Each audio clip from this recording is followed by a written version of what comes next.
แล้วก็ชักกล้ามมันถึงนะกล้ามแขนมันเดียวกันแต่ไม่เพิ่นจะได้เอาขาซ้ำงานเวลาน้องแต่เจ็บเนาะพี่น้องก็สิกัดน้องบอยผู้นั้นก็ยอมให้กัดเพราะว่าให้เมียพอได้บรรเทาความเจ็บปวดนะพี่น้องเลย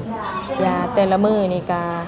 มันก็โอ้ 4-5 แสนเนาะบัตรค่าใช้จ่ายบัตรภาคส่วนอื่นแบบของใช้ของซอยแบบว่าส่วนนอกหั้นนะพี่น้องมันก็ต้องได้ใช้ได้จ่ายเนาะหยิบใช้หยิบจ่ายบัดนี้น้องเพิ่นก็มีเงินก้อนเดียวโทรเงินทางคู่กรณีเพิ่นมามอบให้มีแต่ซ้ำนั้นเนาะเงินติดโตก็ฮอดบ่มีพี่น้องเลยแน่ล่ะว่ะถ้าเจ้าอยู่ใกล้นั่นล่ะว่ะมาบ่อยมันอยากบอกอึ้งในเด้อน้อยนึงล่ะว่ะใครดอกพรมาแล้วล่ะว่ะโดยนะตึงเลยเลยหมดโอ้ยเฮ็ดคักไปครับนี่เขาขากอ่ะบ่ได้บอกบ่ฟังหรือไปไดบอกว่าบอกว่ากวางเอาใครอยู่แบบว่าบอกบ่ฟังก็บ่ได้ไปหาพิษตีกับไผเนาะแค่บ่ฟังไปซื้อเนาะไปอยู่แต่เวลาบอกมันบอกว่าไปอยู่ยาวเว้นบ่ดอกโอ้แม่นๆก็บอกคำคนสูบผู้สูบยานะเฮาเบิ่งผู้โลดธรรมดาเอ้าดองต่อดองมาพอกันบาดนี้ลาวคือจะมาคือกันแท้กับผู้นั้นนะเฉพาะจังได้เป็นแก้วแก้วดองเนาะบ่กับอันนั้นนะอ้ายเพิ่นนะคือกันแท้ซั่นดอก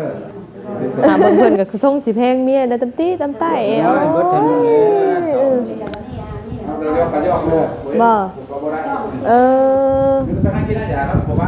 บ่ไปใส่กับไปน้ำกันเนาะ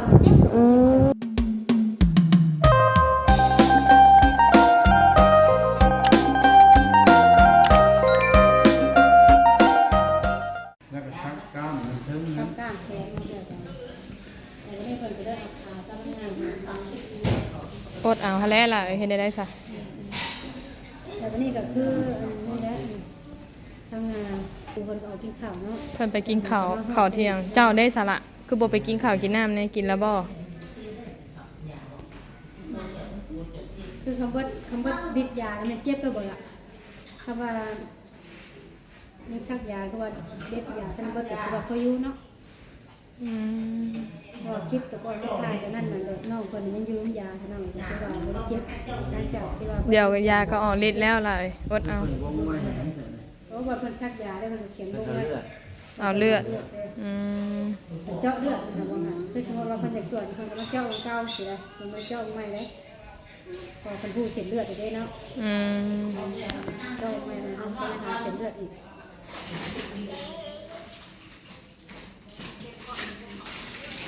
มีแต่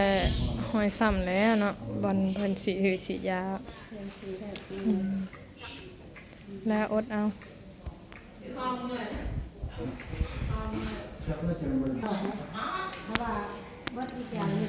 ตอนนี้ก็คือแบบน้องแต่เจ็บแห้งพี่น้องเนาะเพิ่นหากลับมาใส่ยาเมื่อกี้นี่พี่น้องเลย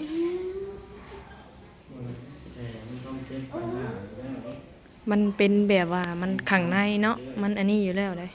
อดเอาให้หลายคือเจ็บบอลจุดมันหักตัวบอลเจ็บที่คอแล้วว่าคอตีมันจะว่าเอ่ยบ่อันนั้นที่แก๊ปมันนี่เข้าไปตืดดึงเลยมันเต่งนี่มันบี้อ๋อส่วนลายแล้วเนาะคนที่เจ็บตัวนี้มันบ่ผมเมื่อมาซูนนะผมเมื่อเฉยเนาะคือแบบถ้าซูนหลังตีนี่ก็เจ็บรถมันบ่น้องล่ะเอากระดูกเด้ปกติเฮาหักไว้มันสิมึนเอาเส้นเลยเนาะเป็นกระดูกเฮามัดไว้ละเส้นเฮามันต้องตึงต้องหยังให้เขาบวมมันต้องตึงมึงได้อันเสือกระลื่นกระลาให้กูจืดอันนี้ก็ญาติพี่น้องทางบ้านเจ้าโทรมาเนาะไอ้เอ้ยน้องโหทางนั้นก็กินกระเบาบ่จะว่าได้เท่าไหร่จะอันแกะมาใหม่นี่บ้านเพิ่นเอิ้นอันกระเบาบ่กระเบาเนาะกระบังสิว่ากระเบาอย่างงี้นี่บ่เพิ่นบ่เอิ้นมาใหม่ก็คือกระบังบ่นี่ได้แล้ว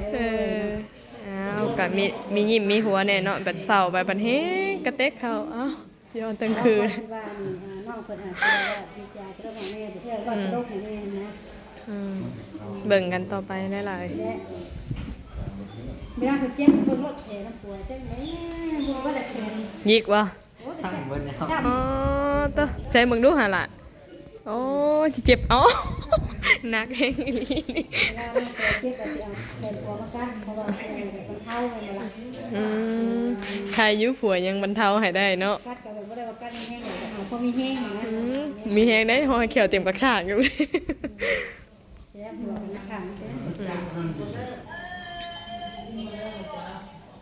กินข้าวได้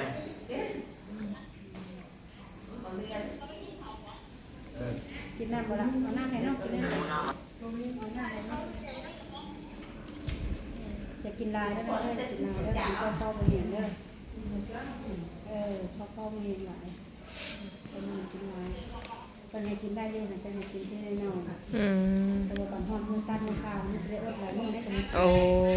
กินลายสะสมลายบัดเฮงได้อดโอ้ แต่ถ้ากินหน่อยแค่นี้มันอดตามชั่วโมงอย่างที่ไล่สิเนี่ย กัดแขนอีกแล้วบ่นะ ไม่ได้ บ่ป้า แต่ว่ายอมหักใจเนาะคนอดเลยเพราะว่าคนแบบเจ็บฉันนี่ทนได้นะว่าฉันนะ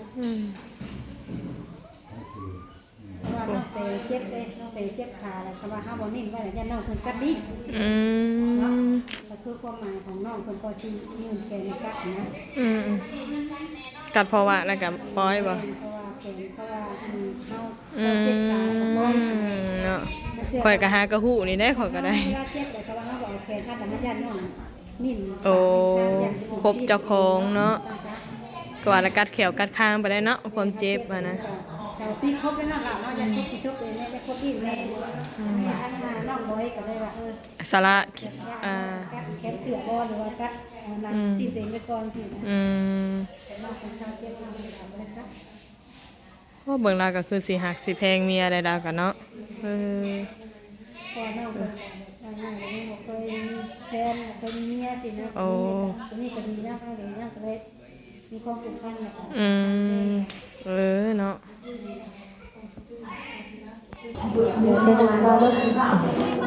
คือบ่นอนรถล่ะนอนพักผ่อนตอนนี้ก็เบิ่งกันในพี่น้องเนาะเฮ็ดจังได๋ตอนนี้ก็ทางญาติหรือว่าทางพ่อปู่ตอนนี้เพิ่นก็ไปกินข้าวกินน้ำอยู่พี่น้องเอ้ยจะสิเฮ็ดหยังล่ะ เสียนมันกิน ฮะอ้ายค่อยนั่นเจ็บๆแล้ว โอเซียนผ้าห่มเอาเนี่ย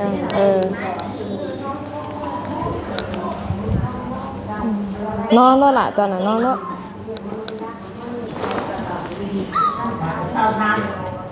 ถ้าพอจะกินไข่เยอะขึ้นบอกพอบอยพอจะกินไข่เยอะขึ้นหรอ เดี๋ยวซับไม่เลย เขียวในแหละเนาะ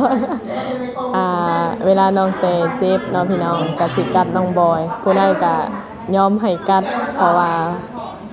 ให้เมียพอได้บรรเทาความเจ็บปวดนะพี่น้องเลยแขนล่าจนเขียวมีแต่ห้อยเขียว นี่แหละพี่น้องเฮ็ดจังไดเนาะผัวเมียตอนนี้ก็ทั้งน้องเตก็เจ็บแน่เพราะว่ามันเบิดผิดยาพี่น้องทางหมอเพิ่งจะเอายามาใส่ให้เมื่อกี้นี้พี่น้องเลยก็คือจังหน่อยก็เดียวบรรเทาจังหน่อยก็คือสิคลายแน่เพิ่นละมาปัดนี้พี่น้องเอ้ยทางอันใดสาวใดจะจมหยังในนี้นะ โอ้สบายดีเด้ออันคอยว่าส่งเอ้ยคอยเอามาให้แล้วนะใส่ตัวดีแล้วก็ตัวมันขาดให้ถิ่มไปเด้อเขาว่าบ่เก็บไว้กับยาโตมันบ่ดีแล้วเนาะแม่นบ่ดีแล้วถิ่มไปซะล่ะต้องเก็บเด้อแล้วมันจะเอาออกไปถิ่มแล้วเด้อเพราะว่าเสื้อผ้ามีหลายอยู่ลมบ่มาให้ใส่บ้างบ่จะมาส่งเราบ่ได้ขาดปานใดไปจ้าบ่ขาดเบิดได้เพราะว่าก็ง่ายกับชมเราขาดชมยิ่งคือข่อยเนาะขาดจีบเพิ่นเบิดแล้วเหลือฮอดแอวไปเด้เห็นบ่การที่ว่ามื้อก่อนมาถ่ายคลิปอีกแล้วก็เอาเสื้อกันยาวมัดแอวไว้เนี่ยเพราะว่าส่งแล้วมันขาดทั้งหลังเลยไปดูตนไปเบิ่งเอาส่งมาพอน้องคิ้วมาให้เราใส่แล้วก็เอาเสื้อมาให้ว่านั่นแหละเฮ็ดได้ซะพี่น้องเอ้ยเบิ่งกันน้ำกันนี่แหละเบิ่งแบบชิงของนี่เฮาอาจจะซอยเงินซอยค้ำบ่ได้หลายเนาะอาจจะซอยน้ำใจได้เด็กๆหน่อยก็ซอยเฮือซอยแห้งเมื่อเบิ่งมาแย่งน้องเพิ่นนี่แหละพี่น้องเอ้ยข้าวน้ำซ้ำปลาเนาะนู่นนี่นั่นเบิ่งน้ำกันพี่น้องเอ้ยตอนนี้ก็คือรับแล้วบัดนี้พี่น้องเอ้ยหลังจากฉีดยาคือสิไข้แน่แหละเนาะเพิ่นได้นอนบัดนี้พร้อมหันหาป้า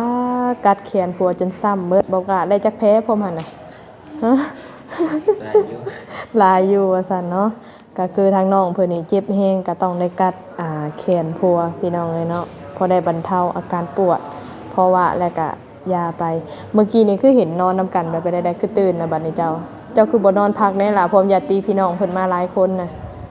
นอนบ่หลับบ่หรือว่าแนวใดมันก็คือว่าอะไรเนาะมันอยู่น้ำพงหมอพี่น้องมันหลายคู่หลายคนไปมามันก็เสียงแซ่ๆอยู่มันก็บ่มีแต่เฮาได้พี่น้องเลยเนาะมันก็หลายคันเป็นไปได้ก็อยากให้เจ้าพักผ่อนนำให้หลายๆเพราะว่าเมื่อคืนก็มีแต่เจ้าเบิ่งตอนนี้ทางน้องแต่เพิ่นก็หลังจากที่ใช้ยาซ่าก็คือสิไข้แน่แล้วพี่น้องเนาะความหันน่ะป๊าดโทจนทั้งห้องทั้งไห้ความหากินข้าวเที่ยงแล้วบ่ล่ะเจ้าน่ะคือบ่กินข้าวกินน้ำเด้ยังบ่ทันอยากโอ้กินน้ำในเด้อเจ้ามื้อสิว่าห่วงแต่เมียแล้วลืมเบิ่งสุขภาพตัวเองได้ล่ะเอ้ยมีหยังเฮ็ดหยังบาดนี้สบายดีทางนี้ เสาเทืองอุ่นเขาเพราะว่าเมื่อหลังสูงกูเฮ็ดแบบนี้เทืองว่า ฟ้าข่าวอัน เฮ็ดให้เมียเฮ็ดน่ะเฮาว่าให้เจ้าไปเฮ็ดโลดเฮาว่า เข้าอันพี่น้องเพิ่นหลายคู่หลายคนหั่นแหละเนาะเพิ่นมาผากมาเยี่ยมมายามหั่นแหละพี่น้องกับคือว่าหั่นแล้วมันหลายคนมาผากกันหน่อยคนกินเนาะมันก็เดือแน่บัดนี้ทางเอ้ยแล้วสิเอาไปอุ่นอยู่ไสบัดนี้น่ะ มันมีอยู่แล้ว โอ้อยู่ในนี่ค่ะบ่ขอเพิ่นเนาะ ยางใหญ่เนี่ยเก็บไว้ อ้าวพอดีแล้วอุ่นกินเนาะญาติพี่น้องมาอันน่ะมาเบิ่งมาแย่งนำกันหลายคู่หลายคนบางคนเพิ่นก็บ่ได้ถือข้าวถือน้ำมา เอาล่ะว่าเจ้าเฮ็ดโลดเพราะว่าเจ้าไปนอนนั้นมันเฮ็ดให้เฮาเป็นเรื่องซะ อ๋อบัดนี้หั่น ต้องการจัดเรื่องให้เฮาก็ได้มีภัยได้ ซอยกันเนาะ เกิดกัน สิพากันกลับเลยติสาเลยเด้อใด แล้วเราสิกลับแล้วว่า1ข้าวน้ำ1จะหน่อยจังกลับเฮา จักหน่อยก็เนาะกับบตีเพิ่นได้ทางเพิ่นกับ ผู้สาวได้พี่น้องใครสนใจน่ะติดต่อหาเราได้เลย โปรโมทเลยวะ หมดเลยหมด เอ เลย อเห็นได้เราก็ดีได้พี่น้องเราก็เต้นเล่นก็มา ดีเลยนะคนอื่นแบบคือว่าง่ายแบบคือบ้านนอกคำว่าแม่นนอกนี่ยากเนาะ บ่ค่อยเบิ่งกันเนาะเบิ่งกันเด็กน้อยหั่นแหละ เบิ่งบ่แม่นเนาะว่าเบิ่งอยู่หันแต่ว่านอกจากว่าเมื่อฮอดเฮือนได้ฉันเป็นยังเป็นยา เอ ใช่ไหม อ อันนี้มาฮอดโรงพยาบาล เบิ่งตั้งแต่ยันมื้อมามื้อแรกเนาะเรื่องเฮ็ดบุญเฮ็ดทานเรื่องเวียกเรื่องงานเรื่องของอยู่ของกินบ่อนอยู่บ่อนนอนมาห้องหมอแล้วก็มา2เทื่อนี่แหละเราก็ได้เนาะมื้อนั้นเราได้นอนนะบ่ มื้อนั้นเราบ่ได้นอนเพราะลูกเราบ่ เอ ได้มา แล้วก็มีลูกเนาะกับปกติแล้วก็ยังดีแล้วเรายังสละเวลามาให้ได้นี่นะ เราก็เมื่ออยู่ลูกอันนี้เราก็เราว่าสิเมื่อแล้วก็ว่าเอาข้าวไป1ไปก่อนจะมื้อเพราะว่าอาศัยเจ้านะค่ะว่าสิ โดย เพราะว่าสิให้อันน้องมันบ่อยไปบัดบ่หลังเนาะ โด เมีย ย นี่ วันนี้ผัด อันนี้ก็เพิ่นนอนยานี่ก็มาเบิดฤทธิ์ยาอะไรเนี่ยร่างอ้อยเล่น เอ่อ ฮะกับไผน้ำมัน ไปถามน้าผู้ชายน่ะบ่เห็นบ่เพิ่นไปทางใดบัดหายืมคนน้ำนอกได้ไปพูด เพิ่นนี่ก็ได้นั่งเอาไปจู้แล้วก็เอามาส่งคืนเพิ่น แต่ถ้าอยากเอาไปจู้ไผ1ข้าวนะพอได้จังมาคืนเด้อ กับไผก็เพียนอันนี้ ได้อยู่เนาะ ไปนำกันเนาะไปทางเอื้อยเพิ่น ถ้า ก็ จะมาคืนแล้วพอยก็มีเรียกก็สิซื้อมาให้ ให้เพิ่นอันนี้ก็ทางเมียประมาณเพิ่นก็มาแต่เช้าพุ่นแหละ2คนซุเพิ่นเนาะจักหน่อยก็คือสิได้กลับเลย1ข้าว1น้ำให้ทางน้องแต่ก่อนพี่น้องเลย อยู่ทางนี้นะอยู่นำแม่ไล่นี่ลูก บ่อยู่เด้บ่ยังอยู่ โอเคหน่อยโอ้ยเนาะ มีฤทธิ์ยาเพิ่นเลยมันปวดเนาะ คือว่าเอาหันแน่แบบว่ามันกระดูกเนาะเฮายังบ่ทันได้อันนี้พี่น้องเลย คือขาเพิ่นมาได้ก็ราคาเนาะมันบวมมันนิ่งออกเนาะนิ่งออกมันหลดหัด ขานี่ยังบวมคือเก่าเนาะขาเนาะยังบ่ยุบเลยเบิ่ง หัดกับตรงที่เฮาลามเนาะเจ็บบางเฮาซักยาใส่เนาะมันเป็นเนาะมันมียาปวดนะนอนเลย ฉันออกไปตลาดฉันซื้อของเพิ่นเนาะสมพักรวมถึงซื้อยานอนเนาะ เกี่ยวปากบ่ เกี่ยวปากเนาะ ตลาดแรงนะสมพัก ตลาดแรงเนี่ยซื้อมาให้ เฮ็ดได้ซะพี่น้องเนาะก็ใครอยู่ดอกหลายคู่หลายคนมาเยี่ยมมายามเนาะผู้นั้นผู้นี้ส่งเงินพี่น้องไกลๆรักกับพี่น้อง YouTube เฮาหั่นแหละเนาะหลายคู่หลายคนมาเยี่ยมมาหาเยี่ยมกันกะแม่นพี่น้องถ่ายทำให้พี่ให้น้อง FC รับรู้นำกันเบิ่งไปนำกันกะแม่นเนาะเพราะว่าหลายคู่หลายคนเพิ่นก็ติดตามเคสตลอดเนาะตั้งแต่มื้อมาแล้วก็จนฮอดมื้อเกิดเรื่องจนได้มานอนโรงหมอพี่น้องเอ้ย อันนี้ก็บ่ฮู้ว่าการใช้จ่ายนี่ก็จักสิได้ส่ำใดพี่น้องเนาะเพราะว่าการผ่าตัดนี่ก็ยังบ่ฮู้ราคาแล้วก็เงินนี่ก็ได้มาก็มีแต่20ปลายล้านนึงพี่น้องก็บ่ได้ครบเต็มจำนวนที่ว่าอันในคู่กรณีเพิ่นให้27ล้านเนาะได้แต่24ล้าน4แสนพี่น้องก็ใช้หืดใช้ยาก็เบิดไปแล้วปลายมัน4แสนนะพี่น้องเนาะแล้วบัดนี้เฮาก็ยังบ่ฮู้ซ้ำว่าน้องเพิ่นสิได้นอนโรงหมออีกจักมื้อแล้วก็ยังบ่ฮู้ว่าอีกจักมื้อสิได้เข้าห้องผ่าตัดเนาะตอนนี้ก็คือรอแผลของน้องเพิ่นให้มันยุบพี่น้องเอ้ยคือช่วงที่ว่าขาเพิ่นบวมนี่หมอเพิ่นบอกว่าผ่าตัดบ่ได้พี่น้องเอ้ยก็มีแต่ว่ารอรุ่นรอพังไปนํกันเนาะพี่น้องเนาะแต่เรื่องเงินเรื่องคำก็คือว่าเอาแหละพี่น้องเอ้ย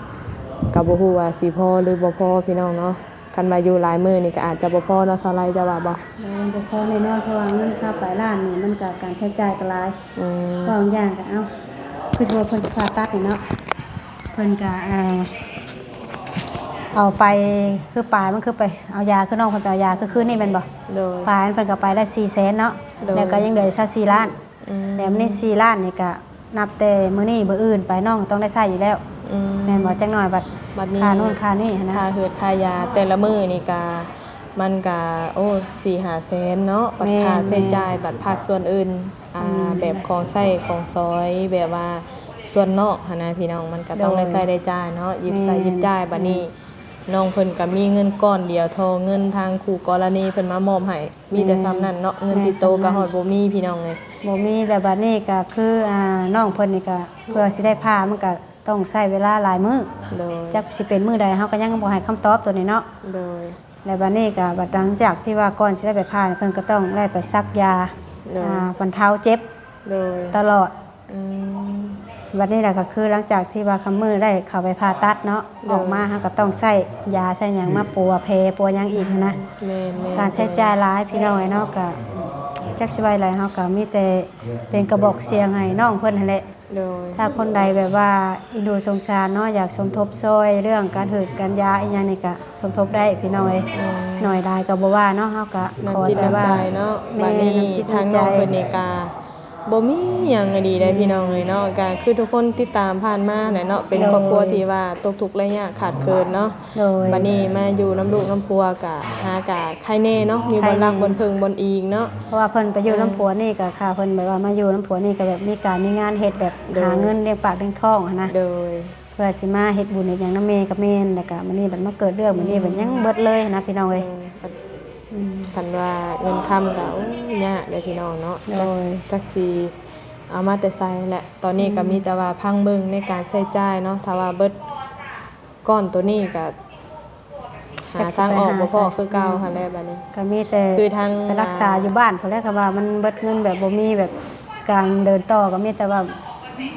เมื่อรักษาอยู่บ้านขอย่านแบบว่าช่วงที่ยังออกโรงหมอบ่ได้เนี่ยบัดเงินบัดเบิดอะไรต่างๆบัดคือพ่อคือแม่แล้วเว้ากินอีกให้แล้วเนาะบัดนี้ทั้งพ่อปู่มาพี่น้องเนาะก็เฮาก็ดีใจอยู่ที่เพิ่นมาเยี่ยมมาหาเนาะบางเทื่อเฮามาบ่มีเงินมีค่าเฮาก็ยังดีใจที่เห็นเพิ่นมาแม่นบ่แม่นโดยแต่ว่า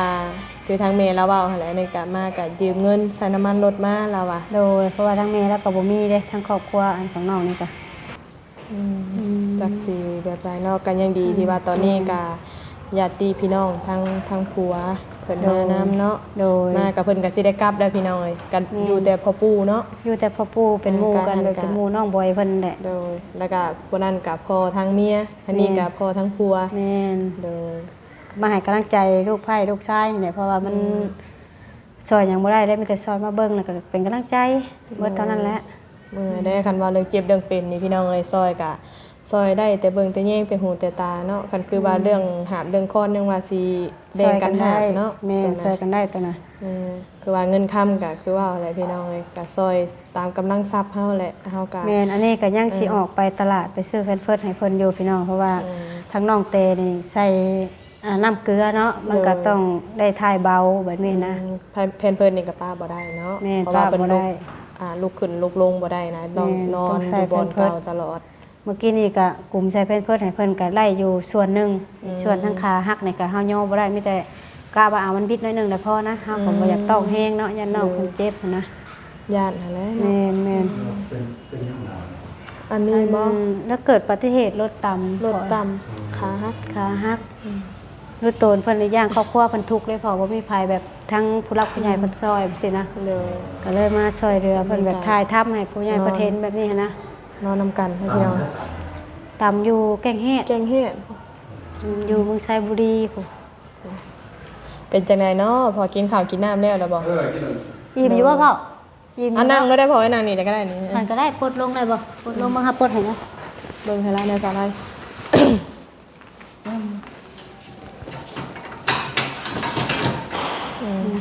ให้เพื่อให้นั่งดิดนั่ง อยู่นี่เนาะ เงินนั่งได้อยู่ดอก โอ้สาลายเพิ่นคือสิมาดุบ่คือสำนานแท้ฮึ โอ้ยเจ้าก็เนาะข่อยก็มาเรื่อยเลยนะ คือสำนานเด้อสุดอ่ะ มันจะเป็นไปต่อมาในโรงพยาบาลนี่ แม่นแหละ หลายเดือนแล้วเนาะโรงพยาบาลผ่าตัดเลือด เลย ผ่าใส่เลือดในท้องเสือ เล เอย อเฮาก็คือว่าง่ายกับเบิ่งเอาแหละคือสิแบบนี้นะก็เลยเฮ็ดไปซื่อดอก บ่เจ้าก็ใครอยู่จะเบิ่งเจ้าจะยังเฮ็ด ไป ได้ ชื่อดอกแบบเพิ่นก็ไว้เลยก็เลยเฮ็ดไป เอามานั่งก่อนก็ได้เด้อทาง อิ่มนะ ท บ่ ผู้ กิ ใด นข้าวกินน้ำ ลุ นะ งบ่ เออ ลุงกับป้าบ่ สมบูรณ์แบบครบ32มากคือเก่าอายุแต่ว่า เออเป็นผู้ใดขับรถอ้ายเพิ่นบ่ขับรถ ระบาวมั้งบ่ ไม่ว่า เออ ระบาวแบบน้องของพ่อเนาะ แม่ น้องของพ่อนี่ มานำกันจักคนนะ6 น้ ค อง น แม่ น้องของแม่น้องของแม่ แต่ก็เคยอยู่มาอยู่นะ คุณเตียงก็ว่าผมนอนยังอยู่ เอากำลังใจแล้วนี่ฮะ เป็น เลิกตัวไรเถื่อน มีแต่ว่าตัวระว่างขาจนถึกขาเมีย ถึก เด้อค่ะเด้อ อันเบื้องอันนี้ซ้ำเนาะเบื้องเจ็บซ้ำเบื้องได้ล่ะเอ้ย ช่องเถื่อนไม่ลดลง บอกไว้พังหัวข้าวยังเป็นหลักฐานอยู่หัวข้าวยังแก้วลำครึอยู่ค่ะ เนี่ย ว่าอันหมอนี่นะหมอบอยนี่เพิ่นเกิดอุบัติเหตุที่ผ่านมาก่อนตอนที่ท่านเอาเมียกับ2เทื่อแล้ว โอ้ เพิ่นว่า ผู้นี้หั่นน่ะ ได้หัวข้าวยังหลักฐานยังมีอยู่ ควบคิดดีของหมอเลยบอกว่า บ่ฟังค่ะเด้ ตามภาษาวัยรุ่นเนาะเด็กน้อยก็ดังขึ้น ทางอ้ายนี่บ่ได้มีบาดแผลครบ32คือเก่า มีถึงมีดก็ โอ้แข็งนักซะ ยังโหดจะได้ตายง่ายจังนะ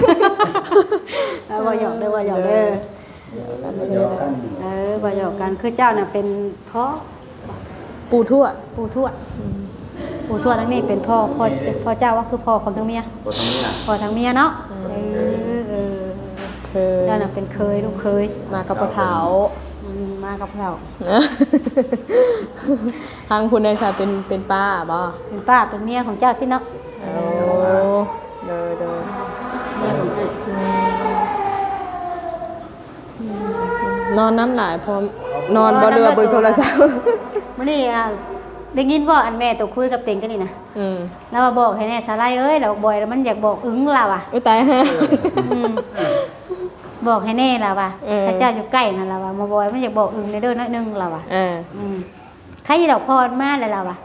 น้อยเลย ตึ้งเลยเลยหมด โอ้ย เฮ็ดคักไป ครับนี่เขาขาดอ่ะ มาได้บอกบ่ฟังด้วยไปได้ หมดเนี่ยบอกว่าบอกว่ากวด เอา ใครอยู่ เดียว ใครอยู่แบบว่าบอกว่าพังก็บ่ได้ไปหาพิษตีกับไผเนาะแค่บอกพังไปซื้อเนาะ อายุ เป็นเวลาบอกมันบอกว่า อยู่ไป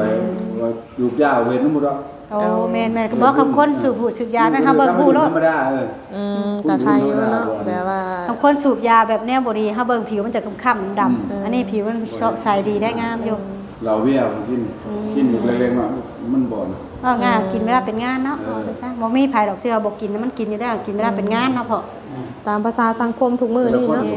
มันกำเราคอยเพื่อนเขามันจะใส่ของเขาสับแต่ยังน้อยเขาไปหาไหนเขามาพรคนนั้น โอ้ก็ดีแล้ว มาทั้ง ทั้งพ่อนี่มีลูกจักคนนี่ หาทั้งหมด หลายคน ผู้หญิงผู้ชายเด้ ผู้หญิงสองชายสาม หากแต่ว่าได้ครอบครัวได้จักคนจะมีครอบครัว 4 4คน เบิดนี่ลูกเดียวดูหลายซะ แล้วมานั่งก่อนก็ได้เด้อ อันนี้บ่อันน้องชายผู้ขับรถ บ่นี่กูเคย ใช่ ถามไปก็บ่ถึงจักคนเนาะ ถ้าไปกูถึงคนเนาะ ห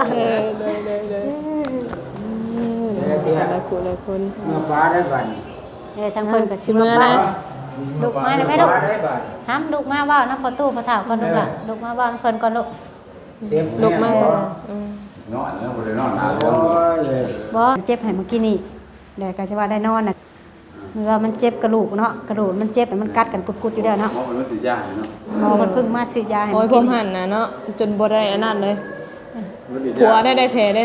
ผัว ซ้ำบ่ได้ ไป แผล สอง นะ สามแผลเลยเวลาเจ็บอะไรกัดแขนเนี่ยนะคะบอกกล้าได้เนาะมันว่าขออนุญาตเนาะมันบ่แน่นอนนะดีดในปากน้องที่เจ็บมันหลงกัดนะญาติแบบซัดก็เลยว่าให้น้องเพิ่นรับห้องแทนซะเพื่อความสบายใจของเขาหากว่าเป็นหยังดอก ประเด็นทางพอสิเดินทางกลับเลยติ บ่ได้ถึงขั้นว่าแห้ง พอเมื่อมันก็ฮอดแล้วสิฮอด มีแต่เฮานี่แหละนี่คือหมอนี่ได้ว่าจะเผาขี่ได้จะเผาขี่ได้ว่าถ่าสไลด์มาก่อนว่ะ เออบ่เป็นเฮ็ด ถ้าน้องเพิ่นบ่เป็นเฮ็ดเลยแบบว่าใส่เป็นพงเป็นเพิดเนาะเรากับผู้ชายแต่ก็ดีอยู่น้องเพิ่นก็ยังบ่ได้แบบถ่ายหนักแบบรุ่นจะถ่ายเบาแบบคือเหี่ยวนะ อืม ได้เว้าอีดีบ่ลูกล่ะเว้าถ่าเอื้อยอีดีบ่เอากูย ยันเฮ็ดบ่เป็นเนาะ ยันเฮ็ดบ่เป็นเอา กับปกติเราได้ผู้เดียวแล้วเนาะบัดโจมผัดโจมบ่ได้นะเฮ็ดผู้เดียว เบิ่งเอาขอถ่ายคลิปทั้งพ่อน้องเพิ่น มาหกกับหาบัดนี้เนาะอืมเดี๋ยวเอาดองต่อดองมาพอกันบาทนี่ พอนี้ เขาน้องเตกันตลอดนะอันทั้ง เพิ่นสิกลับได้หั่น จอยมีจัก ลาวคือจะมาคือกันแท้กับผู้นั้นนะเฉพาะจังได้เป็นแก้ว เอ๊ะเกี่ยวดองเดินสัตว์ เนาะบ่กับผู้อันนั้นนะอ้ายเพิ่นนะคือกันแท้สะดอกเออ